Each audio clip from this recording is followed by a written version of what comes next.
24 August commission ভবনে পৌঁছালে প্রধান ফটকে রমিন ফারহানার অনুসারীরা আমাদের প্রবেশে বাধা দেওয়ার চেষ্টা করে।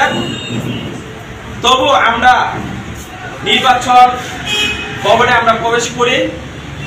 দুপুর 2টায় প্রধান নির্বাচন কমিশনের বক্তব্যের মাধ্যমে শুনানির আনুষ্ঠানিক কার্যক্রম শুরু হলে সেখানে শুনানিতে অংশগ্রহণকারী রমিন ফারহানা সহ অনেকে তাদের পক্ষে যুক্তিতর্ক উপস্থাপন করেন। এক পর্যায়ে যখন আমার সিরিয়াল আসে, আমার বক্তব্যের সময় আসে, সে সময় আমি আমার বক্তব্য প্রদান করার জন্য আমি ডায়াসে দাঁড়াই।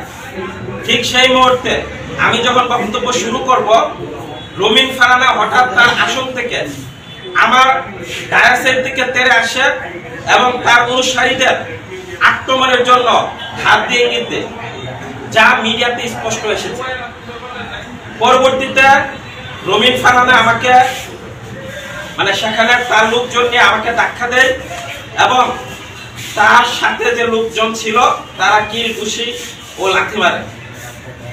এ সময় আমার সঙ্গে থাকা আমাকে বাঁচাতে এসে বিজয়নগর উপজেলার প্রধান সমন্বয়কারী জনাব আমিনুল হক চৌধুরী, জাতীয় যুব শক্তির কেন্দ্রীয় সংগঠক শেখ মুস্তফা সুমন আহত হয়েছে। সম্পূর্ণ ঘটনাটি নির্বাচন কমিশনের সিসিটিভি ফুটেজে স্পষ্টভাবে রয়েছে।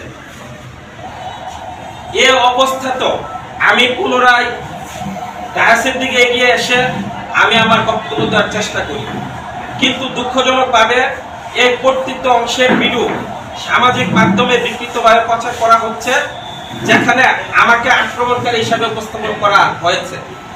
এটি সম্পূর্ণ মিথ্যা, বানোয়াট, ভিত্তিহীন এবং উদ্দেশ্য প্রণোদিত।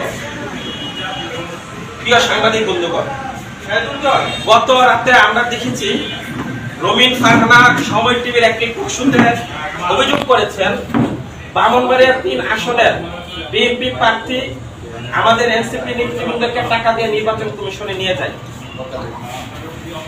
আমরা স্পষ্টভাবে জানাতে চাই, এই অভিযোগ সম্পূর্ণ কাল্পনিক, অসত্য ও রাজনৈতিক উদ্দেশ্য প্রণোদিত, জনমনে বিভ্রান্তি সৃষ্টি ও আমাকে রাজনৈতিকভাবে দুর্বল করার কৌশল হিসাবে তিনি এর বক্তব্য দিয়েছেন।